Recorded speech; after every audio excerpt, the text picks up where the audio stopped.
Ok, começamos então. Mais uma vez, boa tarde, boa noite. Eu não sei exatamente, eu não sei exatamente se vocês consideram boa noite ou boa tarde, né? Se bem que a gente pode fazer aquele velho provérbio baiano, né? Boa noite para quem é da noite, boa tarde para quem é da tarde. Não é isso? Tem uma música acho que é da capoeira, que fala uma coisa dessa. Eu dou as boas-vindas a vocês todos, boas-vindas e bem-vindos e bem-vindas ao canal Sociedade em Rede, o presente como história. A gente tem uma abordagem dialética da ciência e não só da história, e é em cima dessa proposta que a gente faz os trabalhos de pesquisa da gente. E hoje a gente vai apresentar o primeiro episódio desse projeto que é ligado à UNEB, né? É um projeto de extensão da UNEB, pesquisa e extensão, TV Web Educativa, rimando a Bahia de todas as independências. Nós temos aqui o convidado especial, o professor Jair Cardoso, que parece que, inclusive, faz parte do vídeo que a gente vai apresentar, que foi produzido por Márcio Torres. Márcio é parte da nossa equipe, na verdade, ele é um estudante da UNEB que tem o papel de ser protagonista desse projeto. Eu costumo dizer que ele é maluco, porque ele saiu remando por aí. Ele rema para caramba, é remo que não acaba mais, certo? E ele remou o fundo da Baía de Todos os Santos todos para fazer esse projeto. E hoje vai ser o primeiro momento, se eu não me engano, é a Ilha de Maré. E nós temos online nossa outra estudante aqui, que faz parte do grupo, né? Que é Mônica Castro, também estudante da EAD da UNEB, e que faz parte desse nosso projeto também. Ela está na UNEB, ela está no YouTube, no papel, no papel de, como se diz, moderador, né? E ela vai ficar passando as questões e os elementos para nós.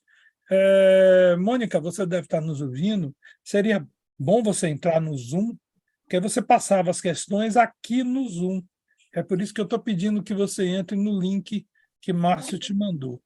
Se não, o que vai acontecer é que você vai ter que copiar as perguntas e nos mandar pelo Zap, ou sei lá, vai ser um pouco mais complicado.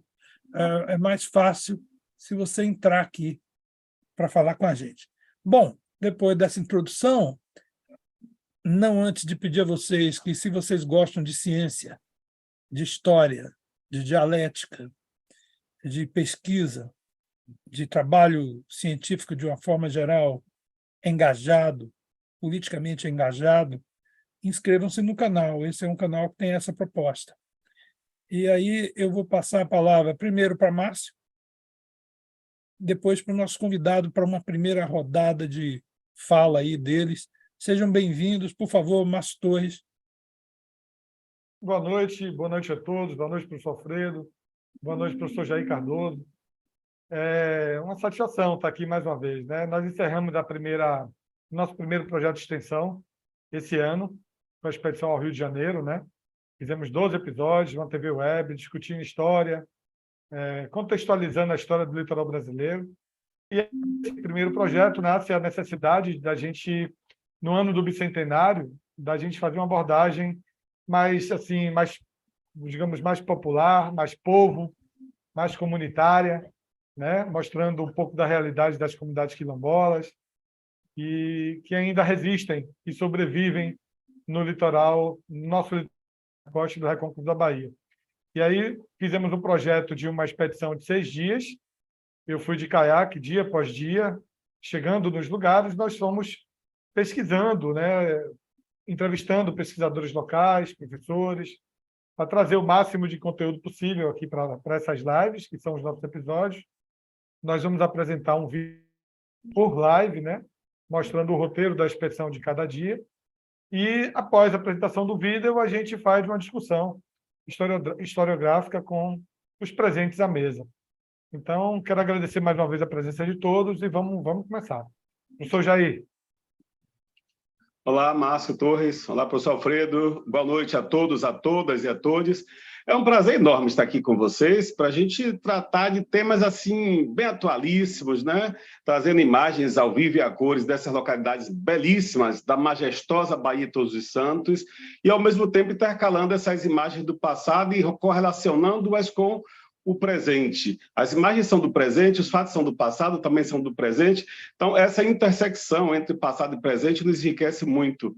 E, para mim, foi um prazer enorme participar desse projeto. Parabenizo a você, Márcio Torres, pelo projeto. Ele é belíssimo. E, enfim, estamos aqui para fazer essas discussões, essas análises nesse ano do bicentenário das guerras de independência do Brasil na Bahia. Jair, eu vou lhe pedir só que você falou muito bem, essa é uma coisa que até a gente devia ter falado, Márcio, é que esse projeto faz parte, é a nossa contribuição para as comemorações dos 200 anos da independência. Esse é um ponto importante para a gente. Mas eu queria, Jair, lhe perguntar, antes da gente passar para o resto, eu vou lhe pedir que você fale um pouco desse quadro que está aí atrás de você. É um quadro belíssimo, e que tem uma relação grande com a história da Bahia, né? Porque ali é o Mosteiro de São Francisco, né? O que é que você Isso, tem a exatamente. falar aí? Me diga alguma coisa desse seu quadro aí.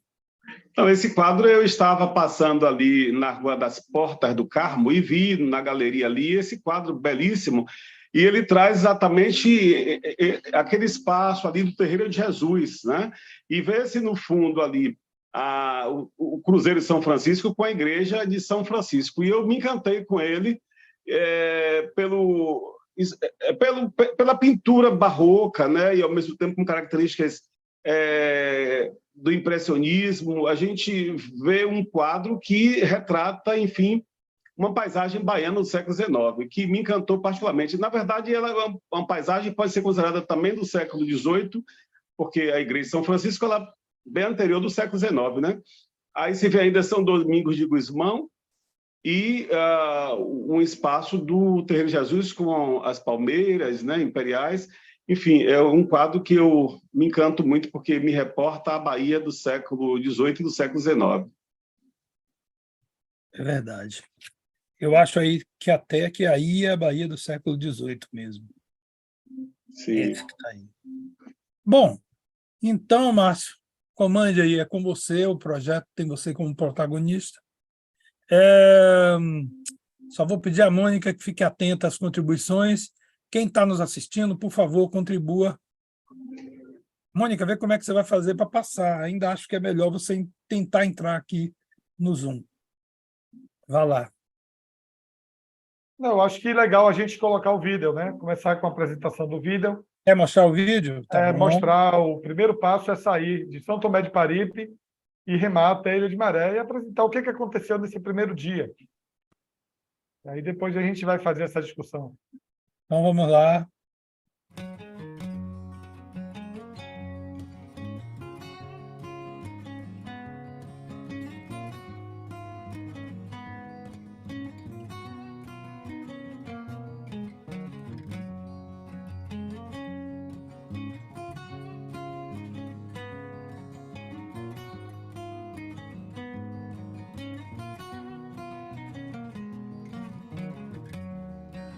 Vamos dar início aqui na praia de São Tomé de Paripe, a expedição Remando a Bahia de Todas as Independências.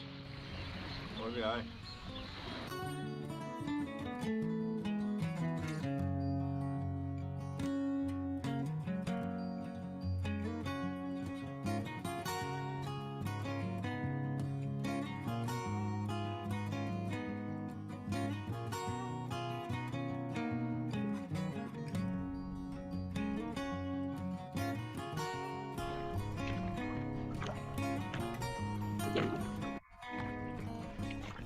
Primeira parada, chegando na Praia das Neves, Ilha de Maré, em busca da igrejinha de Nossa Senhora das Neves.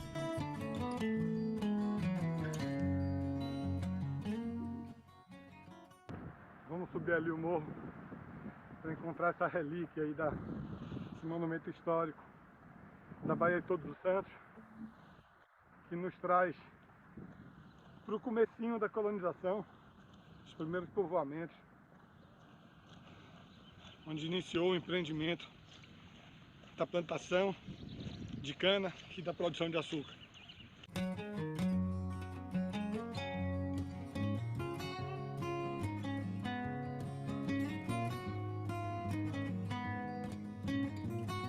Dos 38 primeiros engenhos construídos aqui na Baía de Todos os Santos, no Recôncavo de Salvador, essa capela, que é a Capela de Nossa Senhora das Neves, é um exemplar vivo de uma igrejinha que tem quase 500 anos, datada de meados do século XVI, onde foi fundado um dos primeiros engenhos de açúcar da Bahia. Então, aqui nessa ilha, Ilha de Maré, iniciou-se uma produção de cana e com a mão de obra escravizada indígena, começou-se a produção do açúcar. Do engenho já não resta quase nada, talvez algumas pedras, alguns alicerces, mas o que realmente restou desses 38 primeiros engenhos são capelas como essa.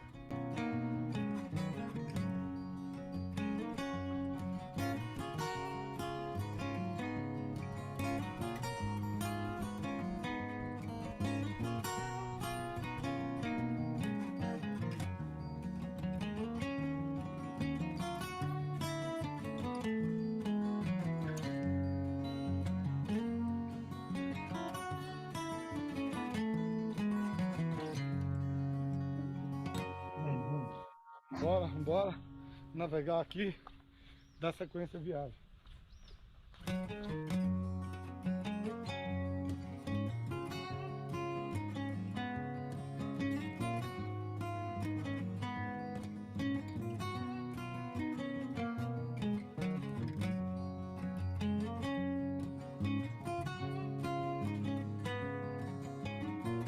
E a gente está aqui no museu, né? O verdadeiro museu, a Baía de Todos os Santos. Para onde a gente rema, a gente se depara com vestígios do passado.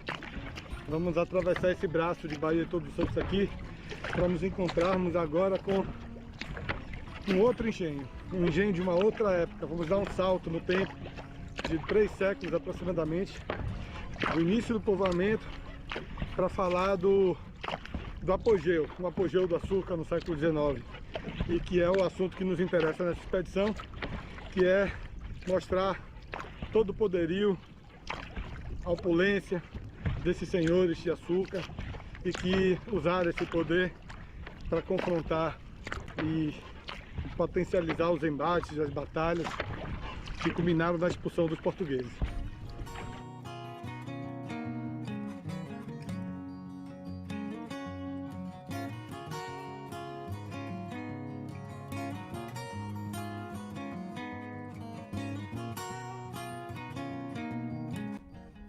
Mas eu não sei nem descrever para vocês a sensação de chegar aqui pelo mar. É emocionante, né? É uma estrutura de um engenho que teve seu apogeu no século XIX.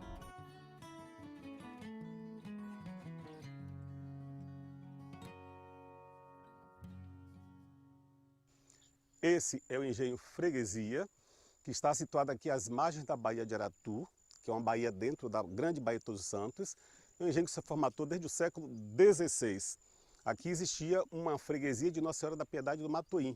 Mas antes dessa freguesia, em 1608, em 1560, essa Seis Marias já tinha sido entregue. E construiu-se, portanto, esse importante engenho, que tem mais de 400 anos. Ele é tombado pelo IPHAN, tanto como ponto de vista arquitetônico, como ponto de vista de belas artes. São 2 tombamentos, pela beleza arquitetônica que esse espaço exibe. Esse prédio é do século XVIII. Já tem algumas características neoclássicas ali por dentro que a gente pode perceber depois. Ao lado está ali a capela de Nossa Senhora da Conceição. Todo o engenho tinha a casa grande, que é essa aqui, a capela está ao lado, a fábrica do açúcar e a senzala.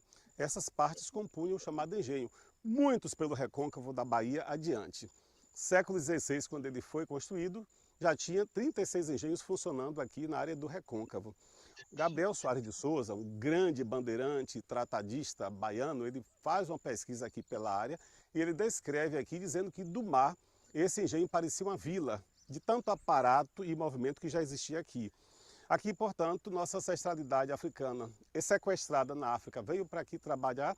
Os indígenas também foram escravizados aqui nos primeiros anos. Primeiro chegam os jesuítas aqui e eles começam a tocar os instrumentos deles, a flauta, e os indígenas mais velhos alertam os mais novos que aquele poderia ser o canto da morte. É tanto que essas tribos foram todas dizimadas, não ficou nenhuma para contar a história. Mas é um equipamento, portanto, longevo, que existiu por quase 400 anos, enquanto o instrumento de produção da fábrica do açúcar, né, que era a grande riqueza, em torno de toda essa região aqui, muitos canaviais, os lavradores, os agregados, que davam, portanto, toda uma produção a esse senhor de engenho, e foram muitos senhores de engenhos que aqui viveram, portanto. Pela imponência que se percebe desse equipamento aqui, dessa casa grande, dá para entender e perceber a riqueza que vivia a aristocracia brasileira. O Fausto, a riqueza, portanto, se percebe a partir das linhas arquitetônicas do engenho. E olha que alguns senhores de engenho, como esse daqui, no século XIX, o Conde de Passé, tinha mais 7 engenhos além desse. Imagine alguém que tem quase 800 pessoas escravizadas sob seu serviço, ao mesmo tempo quase 8.000 tarefas de terra, e não morava em nenhum desses engenhos. Morava na Praça Castro Alves, que era o Largo do Teatro. Então a aristocracia tinha um Fausto gigantesco, mas quem mantinha toda essa riqueza, esse luxo dissipador que vinha inclusive da Europa, os barcos que aqui chegavam com muitos produtos que vinham importados, as louças inglesas, francesas, chinesas, todo um luxo, muitas mulheres que viviam escravizadas na Casa Grande, tinham os quartos lá para trás, e aí produziam dentro da casa, limpavam a casa, toda a alimentação era feita aí. Há um escritor do século XVIII que diz que os escravos eram as mãos e os pés do senhor de engenho. A frase é exatamente essa: os escravos são as mãos e os pés do senhor de engenho. Significa que eles nada faziam. Toda a produção era tocada pela mão de obra escravizada, sequestrada na África, que garantia a riqueza desses senhores. Muitos e muitos engenhos se multiplicaram no Recôncavo. Na região de Candeias, que é essa região aqui de Caboto, às margens da Baía de Aratu, de Simões Filho, aqui ao lado, também pelo sul, do próprio território de Simões Filhense, de São Francisco do Conde, as 56 ilhas da Baía de Todos os Santos, sendo que Taparica que tinha naturalmente o maior número, até porque é a maior ilha da Baía de Todos os Santos, Cachoeira, Santo Amaro, Nazaré, Jaguaripe, São Félix, Muritiba, enfim, toda essa região aqui foi povoada de muitos e muitos engenhos, garantindo essa aristocracia o Fausto dissipador, o poder político e tudo que a economia trazia naquele momento do Brasil colônia, chegando já para o início da independência nas primeiras décadas do século XIX. Um fato histórico abalou profundamente a vida tanto da classe senhorial como das pessoas, de um modo geral, indígenas, negros, da Bahia no início do século XIX. O domínio português, o domínio ultramar. Depois que a corte se transfere para o Brasil e os portos do Brasil são abertos às chamadas nações amigas, sendo que a Inglaterra foi o que mais se aproveitou dessa abertura dos portos, nós temos a corte portuguesa do Brasil. E posteriormente, quando ocorre a Revolução lá no Porto e que essa corte volta, as elites portuguesas resolvem recolonizar o Brasil. Sem essa de portos abertos, sem essa de Reino Unido a Portugal e Algarves, agora a ideia é recolonizar. E o Brasil simplesmente começa um processo para se libertar de Portugal, usando o príncipe Dom Pedro, que ficou no Rio de Janeiro. Simplesmente o que vai acontecer é que a Bahia não vai aceitar as determinações da corte e vai partir para a guerra. Quem vai financiar as guerras? Esses senhores de engenho. Mas quem vai de fato lutar? O general Labatut escreve para o Rio de Janeiro dizendo lá para o imperador: olha, nenhum filho de senhor de engenho se alistou para lutar. Então, de fato, foram indígenas, foram homens negros libertos, outros tantos escravizados com a proposta da alforria, que pegaram nas armas, que ficaram de sentinelas em todos os lugares, que foram, portanto, para a Batalha de Pirajá, que guerreou no Funil, que também em Cachoeira ali estava guerreando logo no comecinho do processo, no dia 25 de junho de 1822, que guerreou em Taparica, que foi atacada por diversas vezes, foi o povo brasileiro. Mas, enfim, como essa classe senhorial foi aquela que bancou financeiramente a guerra, mandando víveres de sobrevivência, formando caixas militares para poder então sustentar o exército de alguma forma, a roupa e outras coisas mais de equipamentos, essa classe queria o poder. Ela possuía naturalmente interesses diversos, sobretudo que os portos continuassem abertos para que seus interesses mercantis continuassem prevalecendo, comerciando livremente com o mundo. Queria também o poder para fazer dele o que bem quisesse. e, infelizmente, usou o poder ao seu bel interesse e deixou de lado o povo, as massas populares que lutaram tanto nesse processo. Aqui, contando um pouco da história desse local, aqui 966 homens se deslocaram para aqui e ficaram de prontidão em várias sentinelas aqui. Muitas trincheiras foram abertas nas ilhas de redor, sobretudo a Ilha de Maré, que está aqui à frente, é um dos fechos da Baía de Todos Santos, é a Ilha de Maré. Aqui atrás, nesse patrimônio aqui, chamado Boca do Rio, aqui atrás, aqui em Matuim, Cotegipe, aqui ao lado, que é Simões Filho, esses homens se espalharam, portanto, não permitindo que os barcos portugueses conseguissem atacar essas localidades em busca de víveres de sobrevivência. Ao mesmo tempo, nós estávamos aqui garantindo que eles iriam morrer em Salvador de fome ou abandonar a cidade. Aqui também nós temos a flotilha do João das Botas. Veio um grupo de Valença e Boipeba para lutar, mas precisava de Itaparica chegar até terra firme. Como chegar a terra firme? Salvador era impossível, estava tomada pelas tropas de Madeira de Melo. E aí o João das Botas vem trazendo esse grupo com sua flotilha, seus barcos, até chegar aqui atrás, na região de Passagem dos Teixeira, onde efetivamente os barcos poderiam ancorar e os homens saindo, andando pelos caminhos que existiam das boiadas, até chegar a Pirajá, os campos da batalha. Uma área de extrema importância, portanto, para as questões relativas à independência. Esse sítio aqui, que está no entorno da Baía de Aratu e muito próximo a Salvador. Com as guerras de independência, o Brasil livre surge. Resta a pergunta: de fato, esse povo se tornou livre no dia 8 de setembro de 1622, no dia após o chamado Grito do Ipiranga, feito por Dom Pedro?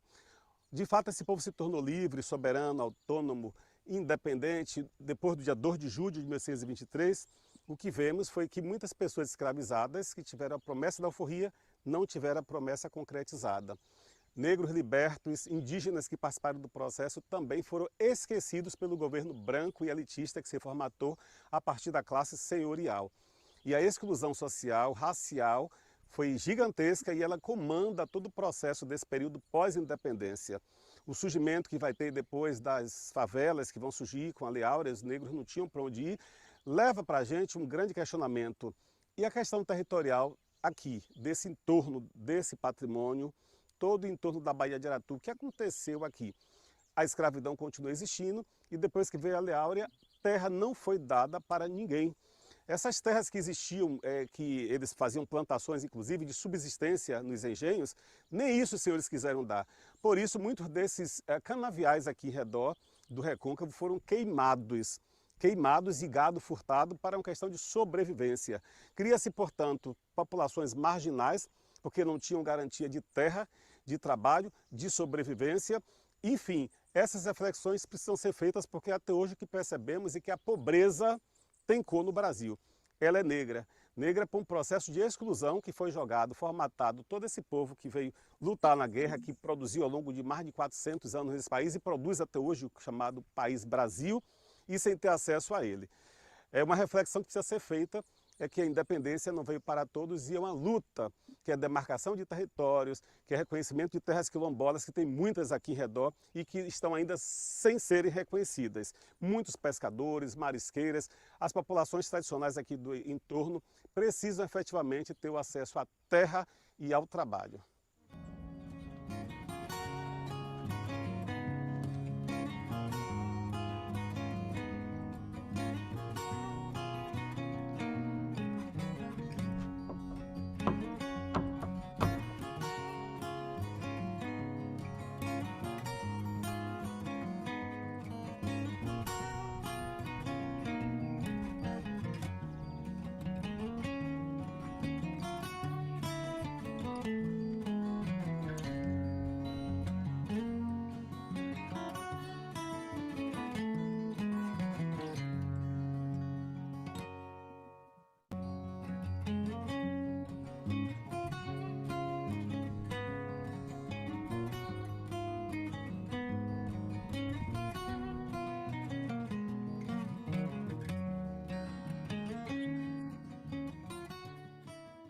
Me despedindo aqui do Museu Vanderlei Pinho.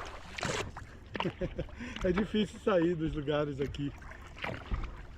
É uma sensação de mistério, de silêncio, né? A gente fica imaginando aqui que foi daqui, desse engenho, freguesia, que os escravizados fugiam e atravessavam a nado para o outro lado, a Ilha de Maré, e avisavam as esposas, as mulheres, que dissessem aos senhores, né, que tinham um engenho de freguesia, o Matuim, os senhores eram avisados que os escravizados tinham morrido afogados durante a travessia a nado. E assim eles chegaram na Ilha de Maré e fundaram os primeiros quilombos. E hoje nós temos algumas comunidades aí na Ilha de Maré, como Bananeiras, Maracanã, que são comunidades remanescentes, né, desses escravizados. Toda a Ilha de Maré praticamente é uma ilha quilombola. E há um fato curioso também, é que também havia um engenho de açúcar na Ilha de Maré. Agora fica a dúvida, né? Como é que eles, dentro da mesma ilha, não se encontravam, né? Tanto os quilombos, os escravizados fugidos, como os senhores e os capitães de mato dos engenhos lá da Ilha de Maré. É uma ilha grande. E eu sei que os primeiros quilombos eles foram instalados bem no centro da ilha, na região de mata, na época uma mata atlântica original, né? Bem fechada.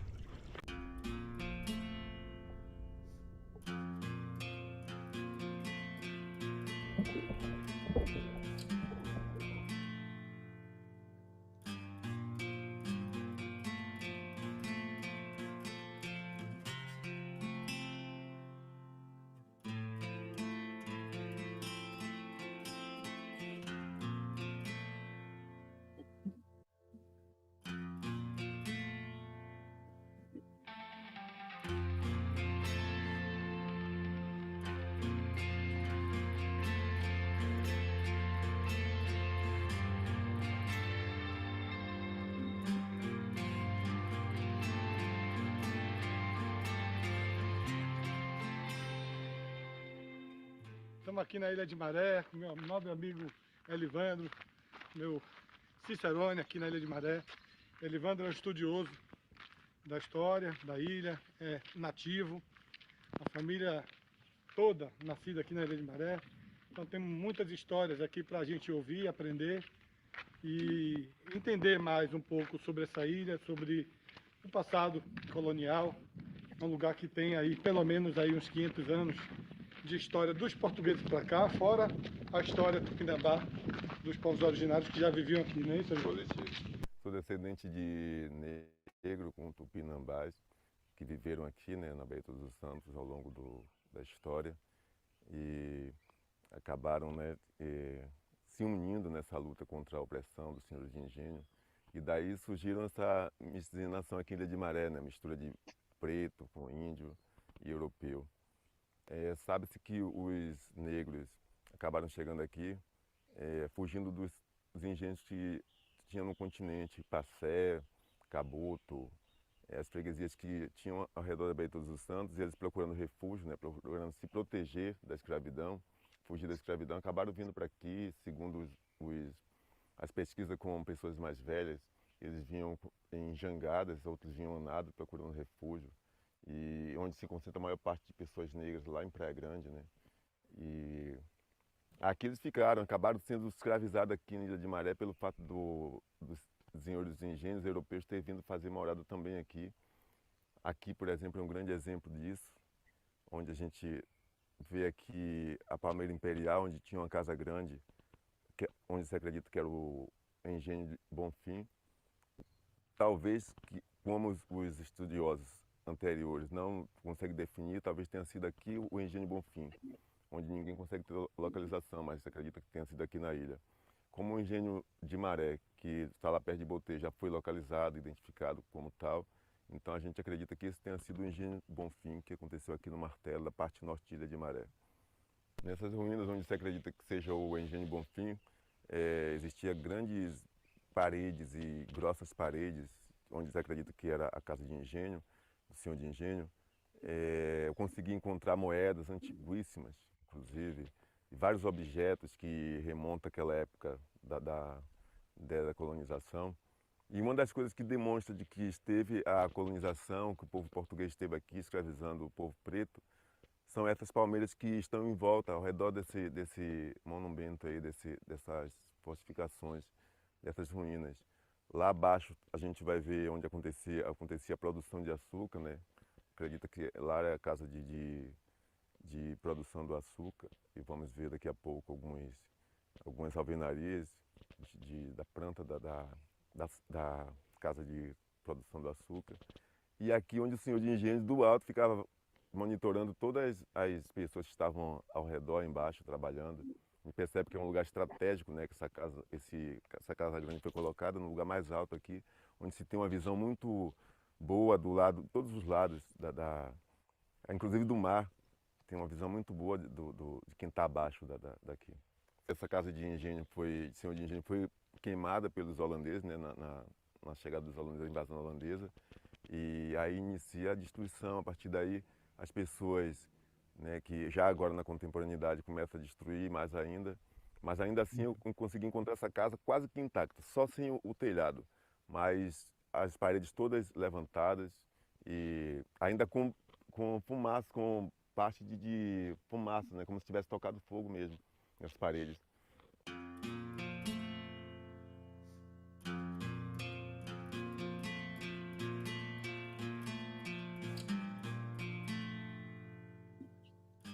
Essa palmeira imperial está em um lugar de destaque, onde antes estava aí a casa do senhor de engenho, onde ele tinha toda uma visão privilegiada do que estava ao redor, daqui do que ele comandava.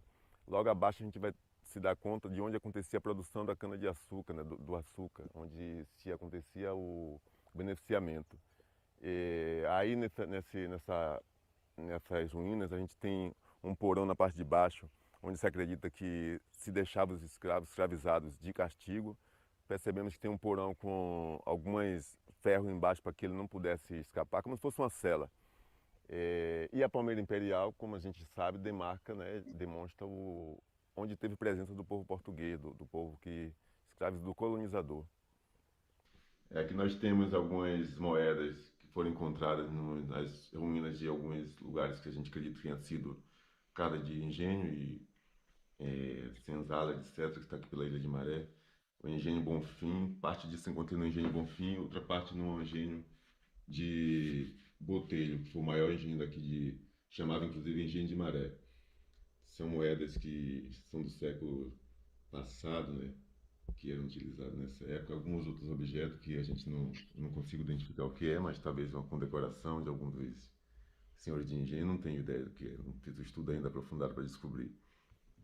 Algumas correntes que parecia o que é hoje o amuleto que a gente coloca em braço de crianças, é o que dá a impressão que se faziam antes, né? Colocava também essas correntinhas no braço das crianças deles, na época de senhores de engenho, é claro.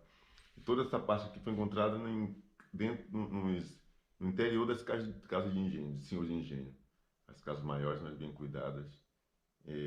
Essas aqui que significa, segundo alguns estudiosos, eram moedas mais que não tinham tanto valor, ficavam na mão de pessoas pretas, né, do povo negro. Segundo eles, dava para comprar um fumo, um cigarro, um fósforo, coisa do tipo. Encontrado na parte de senzalas, né, onde o povo preto ficava sendo escravizado, fazendo o melaço de cana. Aqui é uma moeda de mais valor, né, tem mais a data mais nítida aí, encontrado também nessas ruínas dessas casas grandes de senhor de engenho. Tudo isso em Ilha de Maré. Dentre outras coisas que nós conseguimos encontrar outros objetos, como copo de bronze, não sei que material é esse, colheres, entre outras coisas que conseguimos encontrar, pedaços de porcelanas, pratos, etc. Estamos aqui agora na parte de baixo, né? A parte que acredita-se que onde se produzia o açúcar, onde se fabricava o açúcar. A gente percebe que a Casa Grande tinha uma visão privilegiada desse lugar aqui. Aqui se fabricava o açúcar e também se escoava o açúcar para Salvador, para a Europa. A gente percebe que existe um porto formado, talvez com essa intenção, onde pudesse se encostar os barcos e fazer o carregamento, né, da cana-de-açúcar. Percebemos que o material que esse cacho foi produzido é idêntico ao material que também foi usado lá na construção da casa do senhor de engenho. Ainda hoje se existe aqui provas disso e dá para se perceber através do material. E quando eu era criança era muito dividido aqui, tinha várias alvenarias, como se tivesse tido uma construção gigantesca aqui de de produção, não sei, de fábrica de alguma coisa. Alguns lugares ainda a gente percebeu e conseguiu achar tachos, né, de onde se fazia o melaço. A gente conseguiu encontrar vários objetos, vários instrumentos que remontam àquela época da colonização e que se prova de que houve a produção do açúcar no lugar, nesse lugar.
Pronto.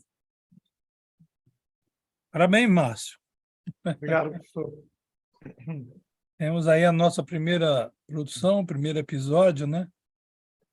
É bom dizer que nossa querida Moniquinha, é assim, viu, Mônica, que a gente está te chamando aqui, porque Márcio chamou você de Moniquinha e virou Moniquinha. Nossa querida Mônica entrou, tá? E aí, Mônica, se tiver algum comentário, alguma pergunta maior, eu acho que você pode colocar no chat, que aí a gente vê aqui. Tem um chat aí, né? Eu acho que você está vendo que tem um chat, deixa eu ver aqui. Aí você pode copiar e colar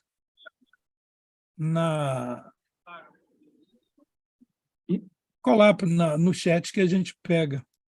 Aqui, ó. Vou passar uma mensagem aqui, que aí eu acho que você vê.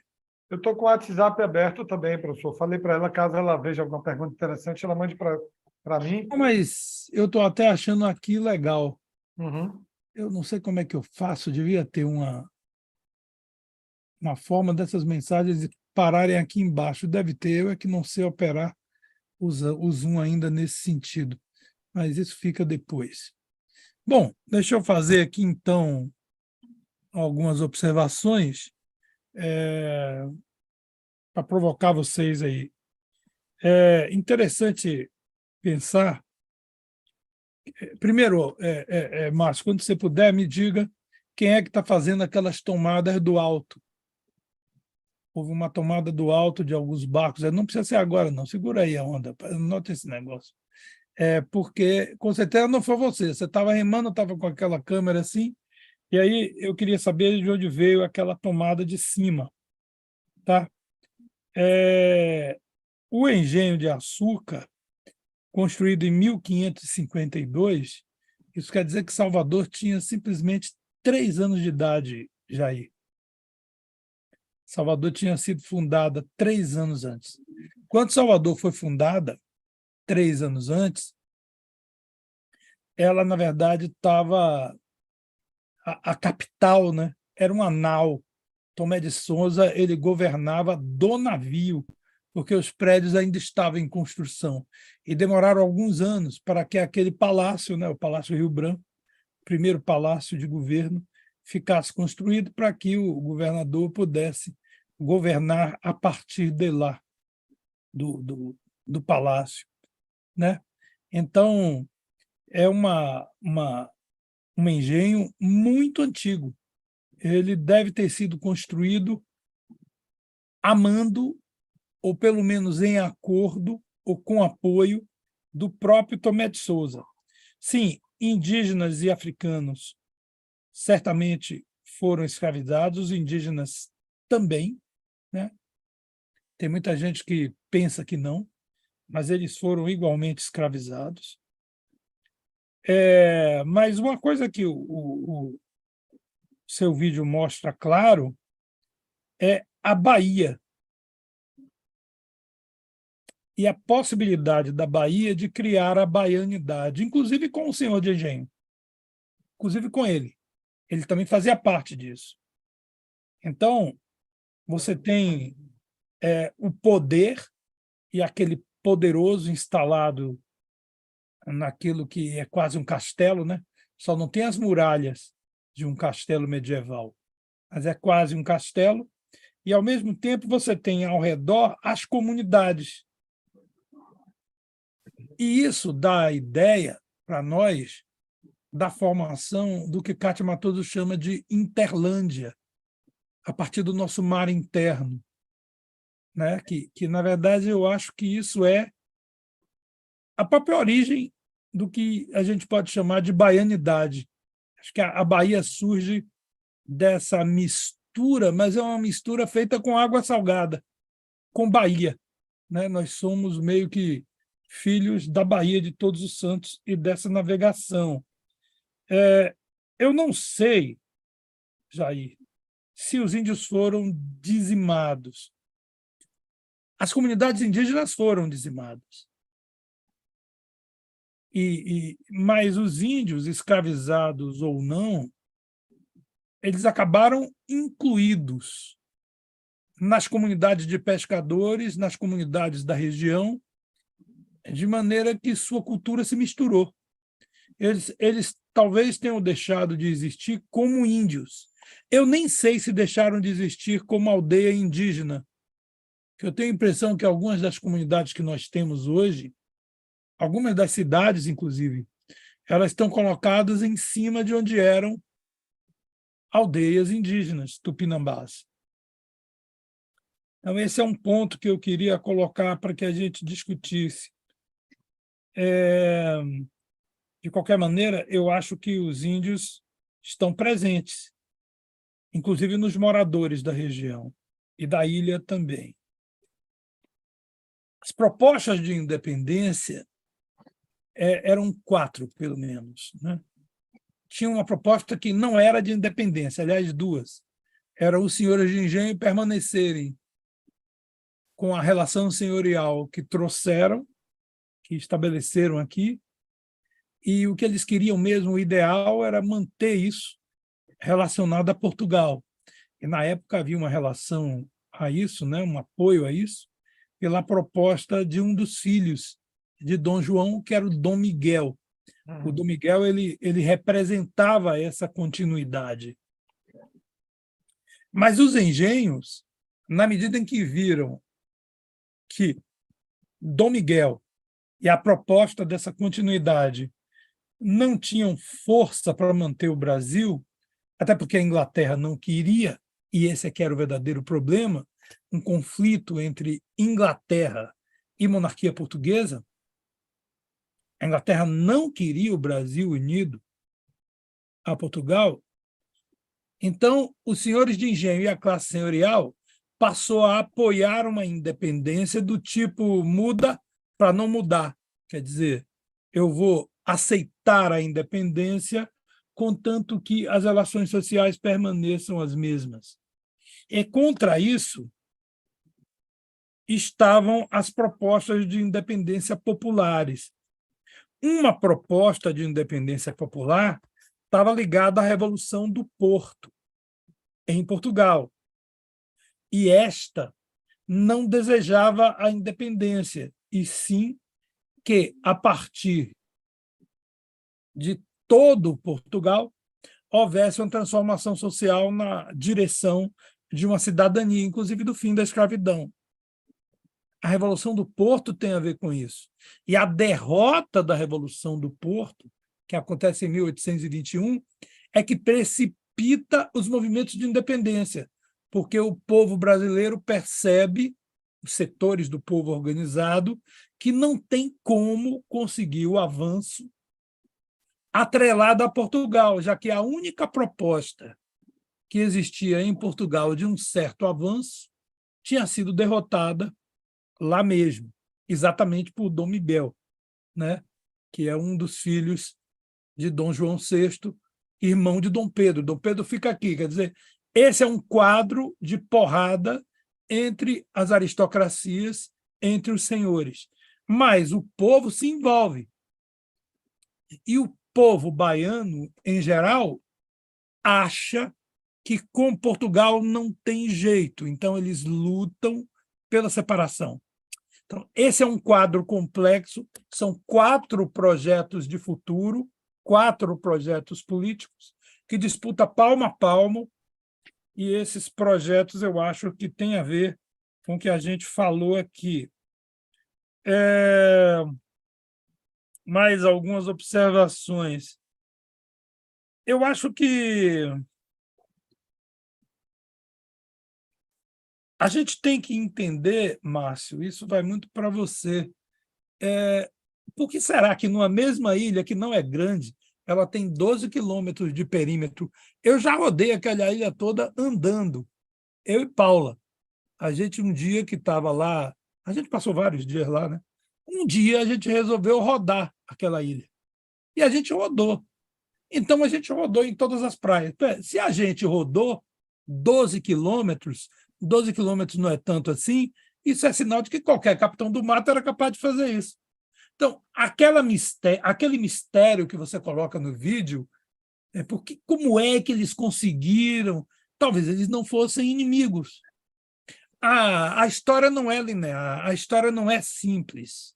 Eu não sei até que ponto os senhores da ilha eram aliados e não estavam com nenhuma contenda com os senhores do continente. Então, seria relativamente simples que eu, inimigo de alguém do continente, acolhesse escravizados fugidos do continente.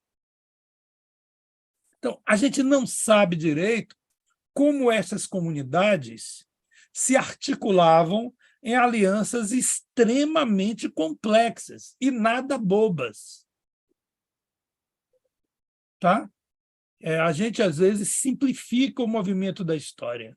Do mesmo jeito que você, hoje, tem uma relação complexa com seus vizinhos, com as pessoas que você encontra na rua, você tem que imaginar que naquela época era assim também. E a gente não pode linearizar as interpretações. Não é simplesmente assim, os capitães do mato são inimigos de todos os quilombos. Eu não sei. Isso depende de muitas articulações, de muitos elementos de contato, de lutas que podem envolver inimigos distantes e alianças complexas entre vizinhos. Esse é um ponto também que a gente pode discutir, e esse é um ponto que pode identificar a aliança entre brancos, negros, índios e todos eles. Isso serve para o nosso amigo, eu esqueço o nome dele, que parece que ele entra também lá da ilha, né? Ele é muito bom. Como é o nome? Elivandro Paraguaçu. Elivandro Paraguaçu. Quer dizer, a situação não era tão linear assim também. Provavelmente existiam brancos ao lado e lutando contra os senhores. E provavelmente existiam negros, capitães do mato. A gente não pode simplesmente criar um corte parecendo uma historinha, né? Da carochinha, com tudo arrumado e certo. Embora, de uma forma geral, eu acho que você tem razão. Vocês têm razão. Eu queria ainda dar destaque à visão do privilégio. Isso foi bem colocado por Elivandro, né? Quando ele falou, aqui ficava a Casa Grande. e ele mostrou a visão, que é uma visão e uma tecnologia de dominação que vem de Portugal da Idade Média, dos tempos da guerra com os mouros. Aquele tipo de configuração de terreno e de colocação no terreno de uma casa forte.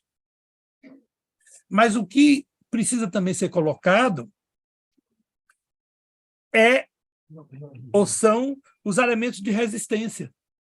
Porque do mesmo jeito que eu tenho ali a estrutura do poder, a estrutura do senhor, eu tenho as estruturas de resistência, os próprios quilombos, as próprias aldeias de pescadores,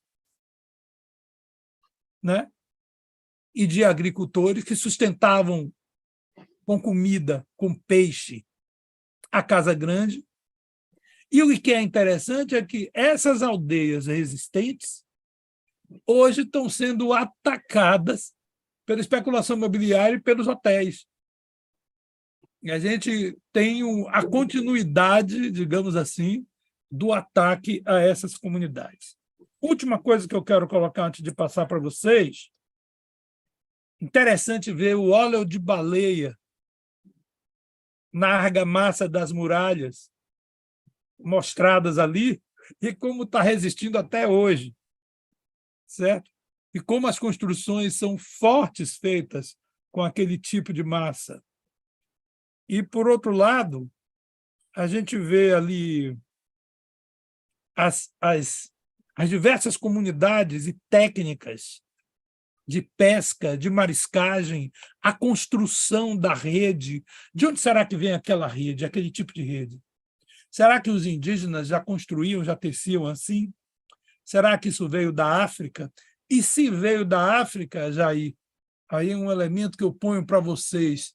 Será que veio de Angola, do Congo, da Nigéria? Porque não eram iguais, né? Qual o grupo prioritário ou predominante?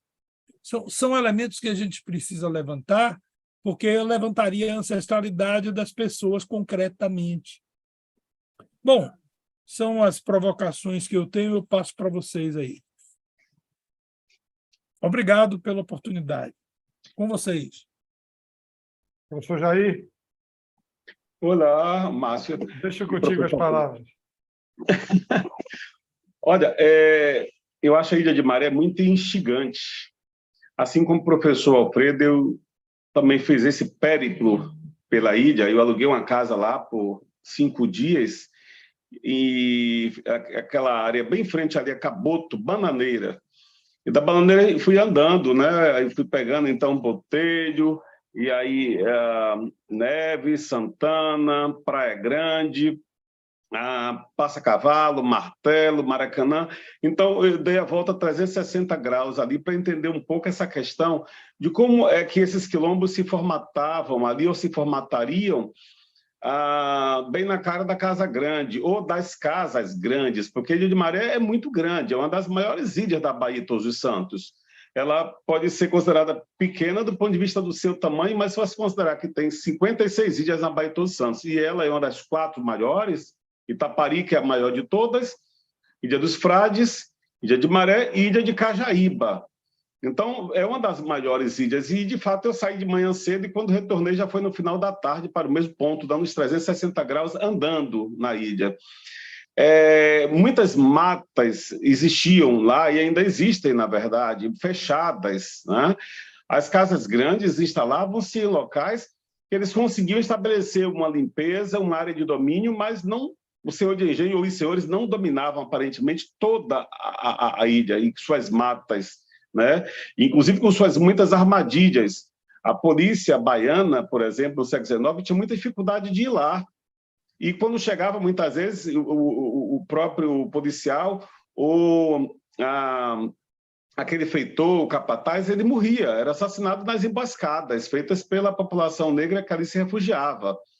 Eu lancei um livro em 2008, que é Candeias, História da Terra do Petróleo, e reproduz um documento do Conde de Passé, em 1856. Ele vai para o jornal aqui em Salvador e coloca o anúncio falando da fuga de um escravizado no engenho Freguesia, esse que nós aí fizemos a gravação em Caboto, naquela região chamada de Matoim, era a freguesia de Matoim naquela época, e ele teria fugido para Ilha de Maré. É isso que o Conde de Passé, proprietário de freguesia, fala, que ele fugiu para Ilha de Maré e oferece recompensa e diz a quem entregar aquele sujeito que fugiu escravizado.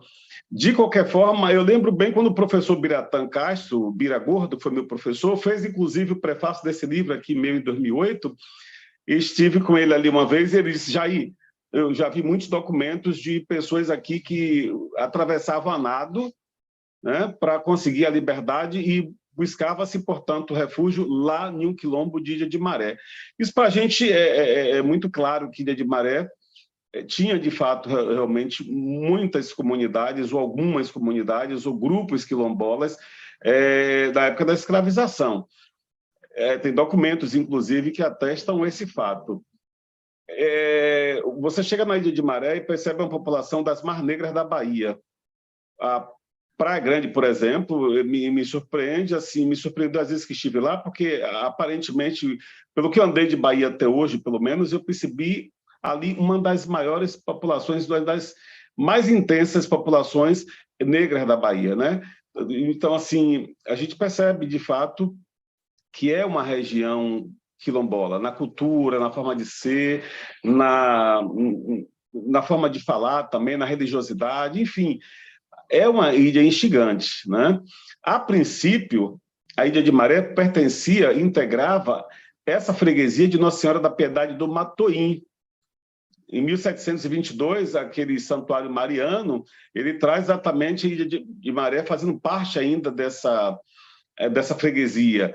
No século XIX, 1832, a gente percebe ela já se transformando em freguesia e ligada ao município de Salvador, a Ilha de Maré.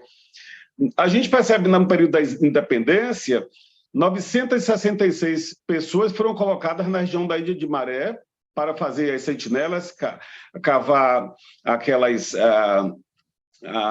as trincheiras, né? As trincheiras e ficar de sentinela, de vedeta, enfim. A gente percebe na ilha da Boca do Rio ali, de Caboto e Ilha de Maré, 966 ali prostradas. Essa ilha, portanto, era muito estratégica do ponto de vista militar, inclusive. Enfim, é uma ilha que nos evoca muitas sensações. Infelizmente, não tem muita documentação. Eu sinto particularmente a falta de documentação relativa à Ilha de Maré, mas instiga essa coisa da presença forte da afrodescendência ali, da população negra, e essas questões que envolvem as fugas da região de Passé e de Caboto. Veja, de Passé, para você chegar em Passé, o distrito de Candeias, era uma freguesia muito próspera e grande. São Sebastião do Passé, por exemplo, pertencia a essa pequena freguesia, hoje pequena, que você chega ao distrito de Passé, fica de frente a Caboto e pertence a Candeias. Mas você vê que até São Sebastião do Passé integrava essa freguesia de Passé. De Passé a nado para Martelo e Passa-Cavalo, ali é muito rápido.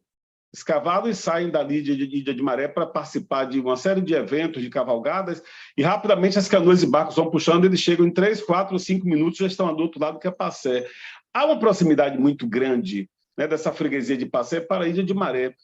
Então, é muito claro que as relações eram intensas, e inclusive essas fugas para a Ilha de Maré a partir de Passé. De Caboto, realmente, era muito mais longe, é muito mais longe. Eu lembro que o Biratã Castro, o Bira Gordo, me disse, inclusive, vários morriam aqui tentando atravessar, mas alguns conseguiam. São muitos questionamentos que a gente tem a fazer, muitas perguntas, realmente. Não sei se tem tantas respostas, mas eu achei muito interessante as elucubrações que a gente fez aqui, porque elas nos instigam. Tem mais perguntas que respostas, né? É verdade. Márcio, diga aí como é que se vê as perguntas. Mônica, eu Olha, acho que já tem aí perguntas. Mônica passou para mim uma pergunta aqui, que é o Tisson, ele pergunta quanto tempo para organizar a expedição. Eu vou segurar um pouquinho essa resposta para a gente não perder o foco aqui na discussão. Essa aí tem a ver com aquela discussão da filmagem, né? Aí a gente a vai filmagem falar no alto. Aí você guarda Você guarda uma hora para falar dessas coisas mais técnicas. Alguns minutos, né? A gente fala da expedição em si, para não perder o foco da historiografia, né?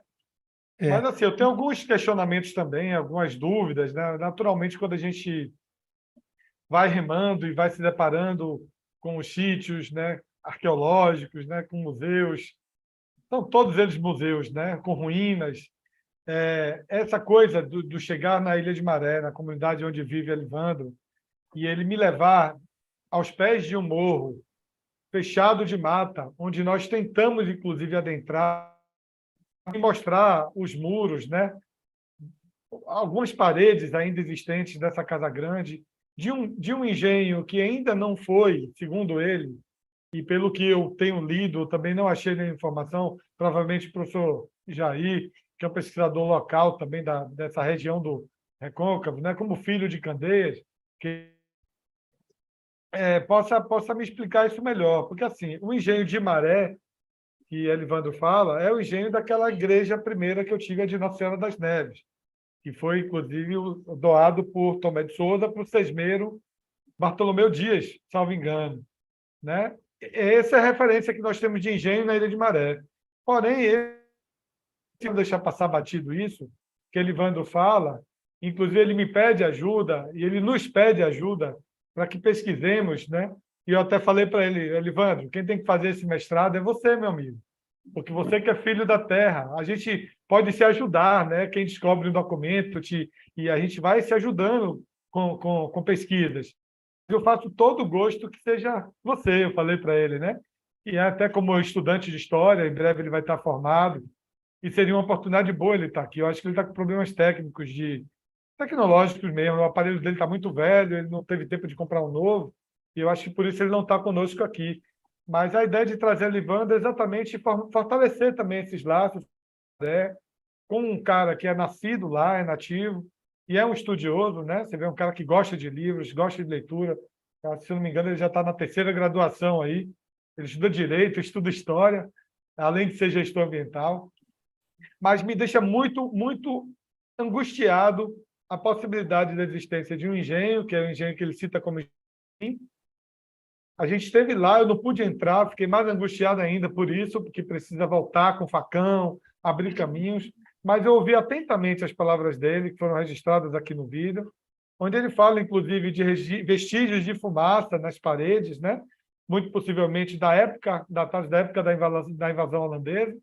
Quer dizer, é um engenho que pelo que eu entendi, não está registrado, não está documentado, não há uma pesquisa na historiografia que fale da presença desse engenho, que, inclusive, pode, professor Jair, nos trazer elementos importantes na montagem desse quebra-cabeça. Na verdade, está, viu, Márcio? Você Tá? tem. A Ilha de Maré, salvo engano, viu? Porque isso é uma coisa que eu li há muito tempo, Uhum. mas a Ilha de Maré é um dos poucos lugares que tem engenhos mais antigos que Salvador, da época ainda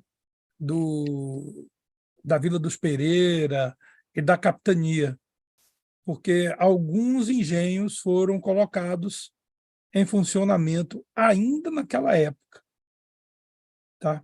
Então, a gente não sabe, na verdade, se esses restos que estão lá são isso, mas se você pesquisar a fundo mesmo, você encontra elementos para isso. Tá?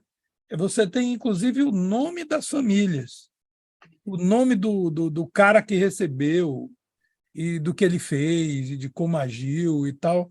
Você tem isso em relatos, sim. É que eu acho que esses primeiros engenhos acabaram sendo meio que rechaçados também pelos próprios indígenas. Não esqueçamos que o primeiro donatário virou cozido, né, na ilha de Taparica, e tudo indica que o próprio Caramuru ajudou a cozinhar ele. Então, a situação é um pouco mais complicada, de novo, do que uma história linear pode se colocar. Outra coisa que eu quero colocar para provocar nosso amigo Jair, que bom, Jair, que você lembrou de Bira, nosso querido amigo Bira, grande historiador, grande amigo, e acho que é uma homenagem que a gente faz a ele, né? Biratã Castro, um grande historiador, e acho que foi muito bom você ter falado dele. aqui. É uma referência muito boa. Mas o interessante é a gente pensar que, ainda hoje, quando os mangues são preservados, a quantidade de caminhos que você pode estabelecer no manguezal é muito grande. E a dificuldade também bem maior de fazer o périplo naquela ilha 4 séculos atrás em relação a hoje, né? Ainda mais com aquelas armaduras portuguesas, né? Aquele negócio enorme, pesado, que eles iam com aquele arcabuz pesadão também. Então, aquilo não era muito simples, não. Não era, é mais fácil, os PM de hoje têm mais facilidade. E esse comentário que eu fiz é meio duplo, né? Porque continuam exterminando sem critério e sem análise de direitos humanos as pessoas. E a gente não pode deixar de falar sobre isso. Mas, ainda assim, um quilombo, digamos assim, arisco e inimigo da Casa Grande ali, eles não deixariam que ficasse. É por isso que eu acho que a situação é mais complicada, tá? Porque a disputa que existia entre os senhores, eu acho que era aproveitada pelas comunidades. Outra coisa que você falou que é muito interessante, que me veio aqui, é essa comunidade, digamos assim, você usou o termo muito negra, né? O que nos leva a conjecturar se esse grupo não permaneceu ali, né, desde o início do processo de colonização. Seriam eles de origem angolana? E será que os elementos de cultura angolana ainda estão presentes? Isso é uma coisa que me deixa muito mais que curioso. Eu realmente tenho interesse em saber o quanto das culturas, eu diria, de resistência, permanecem, não é? Porque eu acho que permanecem. Como é que vocês veem isso? Permanecem, sim. Inclusive, a forma de eles fazerem balaios, eu estava observando lá, isso tem muito tempo que eu estive em Ilha de Maré e que fui em Praia Grande, essa comunidade que eu coloquei aqui. A forma como eles faziam os balaios, como eles falavam, eu tive a impressão que chegou um momento que eles não queriam que eu soubesse o que estavam falando, era um integrante de um terreiro de candomblé, e falaram palavras em iorubá. E eu fiquei encantado com aquilo, mas é óbvio que eu não entendi nada, né? Eu tinha, na época, eu acho que eu estava concluindo o curso de História na UFBA, acredito que foi lá pelo ano de 1987, mais ou menos isso. Então, quando eu retornei lá para fazer o périplo, eu já não fiz essa busca lá em Praia Grande, mas realmente chama atenção as formas como eles produzem, se comportam, todo o equipamento de pesca, como eles faziam, estavam mostrando para a gente. Não sei se de fato é tão antigo para ser assim de origem banto, né, angolana, o Congo angolana, mas se é o Iorubá, mais do final do século XVIII, do século XIX, mas é fato que há uma herança muito grande de culturas africanas, de modus operandi, de fazeres e saberes africanos na ilha de Maré. Isso é fato. Ainda presentes. Ainda presentes. Muito presentes, muito presentes. Os registros também de matas muito fechadas. Olha, Márcio deu um depoimento aí interessante das matas que ele não conseguia adentrar, por exemplo, né? Hoje. Agora, imagina, então, lá atrás, quando, de fato, existiam vestígios de Mata Atlântica ainda muito preservados, né? Então, florestas provavelmente muito altas, que dificultavam, de fato, o capitão do mato, o policial que se instituiu ali no século XIX, aqui na Bahia, como aquela polícia que sempre foi para a população negra. Infelizmente, ainda hoje a gente vê vestígios disso. A polícia, de fato, ela atua de forma muito rude, rígida com as populações negras e periféricas. a gente percebe que Ilha de Maré, esse policial que chegava lá, ele era rechaçado, e tem registros de os mortos lá, inclusive. Enfim, parece-me que, ainda que os engenhos de lá tenham se aproveitado dessa mão de obra que veio fugida, e isso de fato pode ter acontecido, mas eu também não tenho dúvida que grupos, pelo menos de quilombolas, ali existiam. Não sei se a gente pode falar quilombo, porque às vezes falamos assim quilombo, e vem a imagem de quilombo, que quilombo de Palmares, obviamente que não. Palmares foi a segunda maior cidade do Brasil no século XVII, depois de Salvador. Então, a gente está se referindo à comunidade quilombola, muitas vezes é uma comunidade muito pequena. São pessoas que se integram com interesses comuns ali no meio da mata. Não é um grupo grande, talvez, mas, enfim, não deixa de ser um grupo quilombola. Não temos registros para dizer claramente como essas comunidades teriam se formatado ali, ou esses grupos quilombolas teriam se formatado ali. Eu tenho um ponto de vista em relação a essa questão da presença e da importância estratégica militar da Ilha de Maré, geograficamente falando. E nós temos aí a presença de quilombos, documentado, né? Como o senhor disse, professor Jair, documento em jornal, né? Publicado por um senhor. Nós temos a presença de trincheiras, da produção de trincheiras, ou seja, de fato, a Ilha de Maré ela participou diretamente das ações da luta pela independência do Brasil, né? Na Bahia.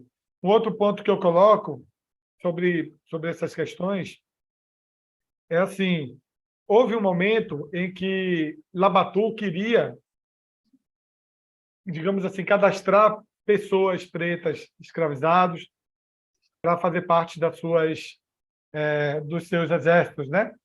Da luta pela independência. E os senhores de engenho temiam que esses homens escravizados pegassem arma e se tornasse um perigo pós-independência, né? Um perigo contra eles. De fato, mesmo não querendo, não sendo do interesse desses senhores, em diversas regiões aqui do Recôncavo, esse povo preto ele participou das lutas pela independência, inclusive, posteriormente à independência, a gente tem registros de muitas revoltas, né? Exatamente porque eles não foram libertados, como foi prometido, para aqueles que fossem para frente de batalha. Então, assim, como é que eu quero fazer uma ponte entre isso que eu estou dizendo e a contemporaneidade, né? Porque o que eu vi hoje, remando pela Ilha de Maré, foi uma pobreza extrema. Quando eu ouvi o professor Alfredo falando da especulação imobiliária e de hotéis, eu acrescentaria aqui, professor Alfredo, um ponto talvez muito pior do que a especulação imobiliária, que é um registro e uma queixa da própria comunidade, das comunidades da Ilha de Maré em relação à indústria. As indústrias elas têm um poder e uma responsabilidade no empobrecimento, isso já falando do século XX, né? No empobrecimento dessas comunidades da Ilha de Maré, de forma absurda.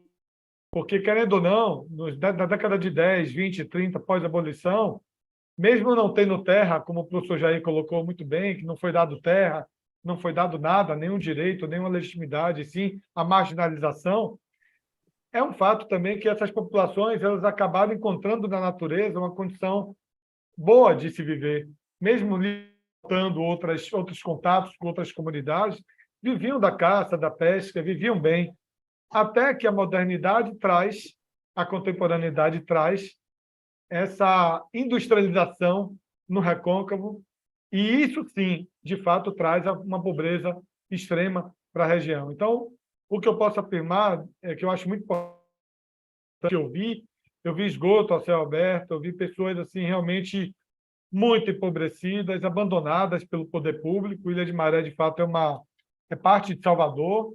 Salvador continua de costas. É como se em 200 anos, digamos, para cá, nada tivesse acontecido por lá, a não ser depredação ambiental, tirou desse povo o direito de comer, de plantar, porque as suas terras estão contaminadas, de pescar, porque as suas águas também estão contaminadas.